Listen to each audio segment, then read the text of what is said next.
আশুরা উপলক্ষে কি কি আমল করব? আশুরা উপলক্ষে সর্বপ্রথম এবং প্রধান আমল হলো রোজা রাখা। মুহররমের 10 তারিখ এবং তার সাথে 9 তারিখ, এই দুইটা রাখা উত্তম। কারণ নবী সাল্লাল্লাহু আলাইহি সাল্লাম বলেছেন, যদি আমি আগামী বছর বেঁচে থাকি তাহলে আমি 9-10 রোজা রাখবো। এই জন্য 9-10 রাখাটা উত্তম। এটা নবীজির স্বপ্ন ছিল, আকাঙ্ক্ষা ছিল। আর না হলে 10-11 রোজা রাখা, এটা হলো আশুরার প্রধান আমল। দ্বিতীয়ত, আশুরার এই দিবসের শিক্ষাটা গ্রহণ করা। এটা নিয়ে খুব বেশি আলোচনা হয় না। আলোচনা হয় শুধু আশুরার রোজা নিয়ে, ইতিহাসও আলোচনা হয়, কিন্তু আশুরার চেতনা কি, আশুরার শিক্ষা কি, আশুরা আমাদেরকে কি বার্তা দেয়, সেটা নিয়ে আলোচনা হয় না। অতএব আশুরা উপলক্ষে প্রতি বছরই আমাদের এই শিক্ষাটা ধারণ করা দরকার যে সত্যের বিজয় হবেই হবে, দুদিন আগে আর দুদিন পরে। আর অসত্য এবং বাতিল লাঞ্ছিত, অপমানিত, পরাজিত, নিমজ্জিত হবেই হবে, সেটাও 2 দিন আগে বা পরে। ফেরাউন শক্তিশালী ছিল, ফেরাউন ক্ষমতাবান ছিল, জালিম ছিল, তাই বলে তার পক্ষাবলম্বন সত্যের অনুসন্ধানে মানুষরা করে নেই। মুসা আলাইহিস সালাম দুর্বল ছিলেন, তার অনুসারী বনী ইসরাঈলও দুর্বল ছিলেন, তারা শোষিত ছিলেন, আর ফেরাউন শোষণকারী ছিল। এই দুইয়ের মধ্যে আল্লাহ তাআলা চূড়ান্ত হাসি, শেষ হাসি, চূড়ান্ত বিজয় এটা দান করেছেন কাকে? মুসা আলাইহিস সালামকে। অতএব সত্যের বিজয় হয় 2 দিন আগে আর পরে। এই চেতনা, এই শিক্ষা মাথায় রেখে যদি আমরা চলি, আমরা সত্যের সাথে থাকবো, সেটা দুর্বল হলেও সত্যের সাথে থাকবো, সংখ্যায় কম হলেও। আমি শুধুমাত্র শক্তি, সামর্থ্য, দল, গ্রুপ, মতাদর্শ এগুলো দেখে, জোয়ার দেখে আমি চলবো না, আমি আদর্শের ভিত্তিতে চলবো। এই শিক্ষাটা আমাদেরকে আসলে দিয়ে থাকে। অতএব সেই শিক্ষাটা আমরা ধারণ করার চেষ্টা করব ইনশাআল্লাহ। আশুরা উপলক্ষে একটা হাদিস, যে হাদিসকে ইমাম তিরমিজি রাহিমাহুল্লাহ বিশুদ্ধ বললেও, হাসান বললেও, অন্য ইমামরা অনেকে জয়ীফ বলেছেন, সেটা হলো এই দিনে আল্লাহ তাআলা আল্লাহর বান্দাদেরকে মাফ করার ইতিহাস আছে। অতএব পরবর্তী জাতিরাও আল্লাহর কাছে তওবা করলে এই দিনে তওবা কবুল হবে, আল্লাহ তওবা করবেন, কবুল করবেন। তো সেই হাদিসের উপর ভিত্তি করে কেউ আল্লাহর কাছে এই দিন ইস্তেগফার এবং তওবাও করতে পারে, যেহেতু নফল আমল, এটা চাইলে কেউ করতে পারেন।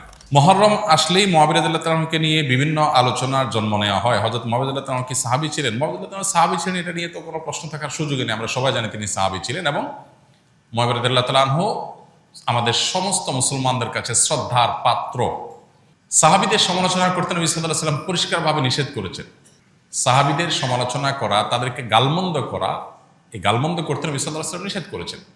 মুআবিয়া রাদিয়াল্লাহু তাআলা আনহু সহ সাহাবা ইকরাম সম্পর্কে আমাদের ধারণা হলো, মানুষ হিসেবে তারা কেউ ভুলের ঊর্ধ্বে নন, তাদের কোনো ব্যক্তিগত ভুল থাকতে পারে। কিন্তু প্রথম কথা হলো, সাহাবীদের ব্যাপারে কোরআন সুন্নাহ যে সমস্ত মর্যাদার কথা বলেছে, সেই সমস্ত মর্যাদাগুলোর কারণে তাদেরকে আল্লাহ যদি মাফ করে দেন, আপনি আমি সমালোচনা করার কে? বদর যুদ্ধে অংশগ্রহণকারী সাহাবীদের সম্পর্কে নবী সাল্লাল্লাহু আলাইহি ওয়াসাল্লাম বলেছেন, সহিহ বুখারীতে আসছে, আমালু মা শি'তুম ক্বাদ গাফারাল্লাহু লাকুম, তোমরা যা খুশি করতে পারো, আল্লাহ তোমাদের মাফ করে দিয়েছেন। কত বড় কথা! অতএব সাহাবীদের গালমন্দ করা, নিন্দামন্দ করা জায়েজ নাই। হোসেন রাদিয়াল্লাহু তাআলা আনহুর যে কারবালা ঘটনায় নির্মমভাবে সপরিবারে শাহাদাত বরণ করেছেন, সেটার সাথে মুআবিয়া রাদিয়াল্লাহু তাআলা আনহুর কোনো দায় নেই। অহেতুক অনেকে সেটাকে জড়াবার চেষ্টা করেন। হোসেন রাদিয়াল্লাহু তাআলা আনহুর শাহাদাতের সাথে ইয়াজিদের যে সম্পর্ক, বা ইয়াজিদের বাহিনীর যে সম্পর্ক, সেটাকে মুআবিয়া রাদিয়াল্লাহু তাআলার উপরে দায় চাপানোটা একেবারেই অহেতুক। হ্যাঁ, মুআবিয়া রাদিয়াল্লাহু তাআলা আনহু তার ছেলেকে দায়িত্ব দিয়েছেন, দায়িত্বে রেখেছেন, এটা তার ইজতিহাদ, এটা তার ভুল, এটা তার গবেষণা, এটা ভালো হতে পারে, হয়তো বা বাস্তবে সেটা ভুল হতেও পারে, কিন্তু এটা গবেষণা। গবেষণাগত ভুলের জন্য কেউ কোনো মুস্তাহিদ সমালোচনার যোগ্য, গালমন্দ অন্তত করার উপায় বা সুযোগ থাকে না। বিধায় মুআবিয়া রাদিয়াল্লাহু তাআলাকে নিয়ে আমাদের ধারণার পরিবর্তন হওয়া উচিত। আমাদের সমাজে দেখা যায়, মুহররমের 10 তারিখ আসলেই অনেক রেডিও চ্যানেলে, অনেক মিডিয়াতে মুআবিয়ার সমালোচনা করা হয়। এটা সুস্পষ্টভাবে শরিয়ার লঙ্ঘন, নবী সাল্লাল্লাহু আলাইহি ওয়াসাল্লামের হাদিসের লঙ্ঘন। একজন ইমানদার সেটা করতে পারেন না। পুত্রের কোনো কর্মকাণ্ডের জন্য গণহারে বাবাকে দায়ী করা, এটা একেবারেই অনুচিত কাজ। মুহররম মাস আসলেই হাই হুসেন, হাই হুসেন বলে মিছিল করতে দেখা যায়, এগুলো কি শরীয়ত সম্মত? এগুলো সুস্পষ্ট বিদআত। মুহররম মাসের সাথে এই হাই হুসেন করার কোনো সম্পর্ক নাই। তাছাড়া হোসেন রাদিয়াল্লাহু তাআলা আনহুর মৃত্যুতে আমরা প্রত্যেকটা মানুষ ব্যথিত, এবং তার হত্যাকারীদেরকে আমরা ঘৃণা করি, কিন্তু এবং তাদের নির্মম শাস্তি আল্লাহর কাছ থেকে আমরা আশা করি, দোয়া করি। কিন্তু সেই সাথে তাকে ঘিরে সারা বছর জুড়ে বা যুগ যুগ ধরে এই শোক পালন করা, শতাব্দীকে শতাব্দী পর শোক পালন করা, এটা শরিয়ার কোনো বিধান নয়। শরীয়তের বিধান হলো লা ইহদাদা ফাওকা সালাসাতি আইয়াম, 3 দিনে বেশি কোনো শোক পালন করা চলবে না। বিধায় আমরা তার শোকে মুহ্যমান, তার ব্যথায় ব্যথিত, কিন্তু এর মানে এই না যে আমরা এটা বছর বছর পালন করে যাব। ইহুদি খ্রিস্টানদের অনুকরণ, তারা যেরকম প্রত্যেক বছর বছর দিবস পালন করার অংশ হিসেবে এগুলো করে থাকে। এটা ইসলামের কালচার না, মুসলমানদের কর্মকাণ্ড নয়। নবী সাল্লাল্লাহু আলাইহি ওয়াসাল্লাম ওফাতের পর এরকম বছর বছর কোনো শোক পালন সাহাবীরা কেউ করেননি। আমার এক বন্ধু দোকানে আড্ডায় লিপ্ত, তখন মাগরিবের ওয়াক্ত প্রায় শেষ। তাই আমি তাকে নামাজ পড়ার কথা বললে সে বলে, যারা নিয়মিত নামাজ পড়ে তাদেরকে নামাজের কথা আর বলা লাগে না, যারা নামাজ পড়ে না তাদেরকে গিয়ে বলো। তাবলিগের মতো দোকানে দোকানে গিয়ে মানুষকে নামাজের কথা বলা লাগবে না, এতে মানুষ বিব্রত হয়।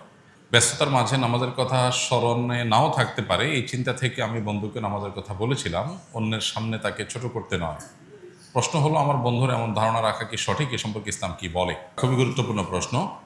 একজন নামাজি মানুষকেও নামাজের কথা স্মরণ করানো যেতে পারে, বিশেষ করে যখন মনে হয় যে তিনি ভুলে যাচ্ছেন, দেরি হয়ে যাচ্ছে, এরকম মনে হলে তখন তাকে স্মরণ করাতে দোষ নেই, স্মরণ করানো ভালো। আল্লাহ তাআলা কোরআনে কারীমে বলেছেন, ওয়াযাক্কির ফাইন্না যিকরা তানফাউল মুমিনিন, মানুষকে স্মরণ করিয়ে দাও, উপদেশ দাও, এটা ঈমানদারের কাজে আসে। অতএব নামাজি ব্যক্তি হলে আর তাকে নামাজের কথা বলা লাগবে না, এটা ভুল ধারণা। আমাদের সমাজে অনেকে মনে করেন যে মুসলমানদেরকে আবার কিসের দাওয়াত দিবে তো অমুসলমানদেরকে, এটাও ভুল ধারণা। মুসলমানকেও দাওয়াত দেওয়া যাবে, অমুসলমানকেও দাওয়াত দিতে হবে, এবং যিনি নামাজি মানুষ তাকেও স্মরণ করানোটা দোষের কিছু না, বরং ভালো। কিন্তু এখানে যিনি স্মরণ করাবেন বা দাওয়াত দিবেন বা উপদেশ দিবেন, তাকে বিচক্ষণ হতে হবে, দায়িত্বশীল হতে হবে, তার আচরণ হতে হবে খুবই মার্জিত এবং খুবই চৌকস।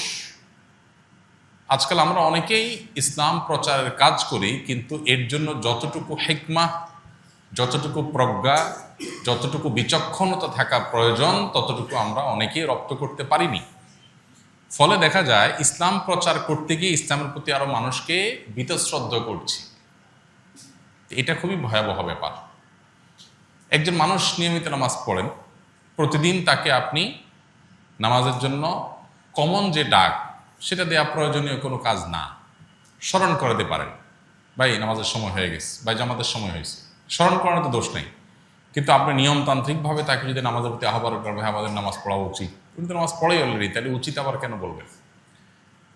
তো স্মরণ করানো এক জিনিস, আর তাকে নামাজের প্রতি আহ্বান করা বা নামাজের দাওয়াত দেওয়া নিয়মিত, সেটা আরেক জিনিস। দাওয়াত যেন বিরক্তির কারণ না হয়। কেউ খুব ব্যস্ত আছে, খুব ঝামেলায় আছে, এই দিকটা মাথায় রেখে এই মুহূর্তে তাকে কিভাবে দাওয়াত দিতে হবে, কিভাবে দাওয়াত দিলে তিনি বিরক্ত হবেন না, সেই জিনিসটা মাথায় রাখতে হবে। আবার দেখা যায় যে এমনভাবে দাওয়াত দেওয়া হয় অন্যদের সামনে তিনি খাটো হয়ে যান, সেই জিনিসগুলো মাথায় রাখতে হবে। মূল কথা হলো, নামাজি ব্যক্তিকে আবার নামাজের কথা বলতে দোষের কিছু নাই, কিন্তু বলতে হবে এমনভাবে যাতে তিনি বিব্রত না হন, অস্বস্তিতে না পড়েন, বিরক্ত না হন। ঠিক একইভাবে নামাজি ব্যক্তিরও উচিত দাওয়াতকে পজিটিভলি নেওয়া, যে আমাকে স্মরণ করিয়ে দিয়েছে, আমার উপকার করেছে। আমরা অনেকে আছি যে কেউ কোনো নসিহত করলে, উপদেশ দিলে আমাদের গায়ে লাগে, আমাকে জ্ঞান দিতে আইসো না, এই টাইপের কথাবার্তা আমরা বলি। এটা মূর্খতা সুলভ আচরণ বেশিরভাগ ক্ষেত্রেই। কারণ জ্ঞান দিতে আসলে নিজের খেয়ে নিজের দেয়, কেউ আমাকে যদি কিছু ভালো বলতে আসে, তো সে আমার উপকার করলো, ক্ষতির কিছু করে নেই। এটা বেশিরভাগ ক্ষেত্রেই অহমিকা থেকে, অহংকার থেকে হয়ে থাকে। তো এই জন্য এটারও ট্রিটমেন্ট হওয়া দরকার। আস-সুন্নাহ ফাউন্ডেশন, উম্মার স্বার্থে সুন্নাহর সাথে।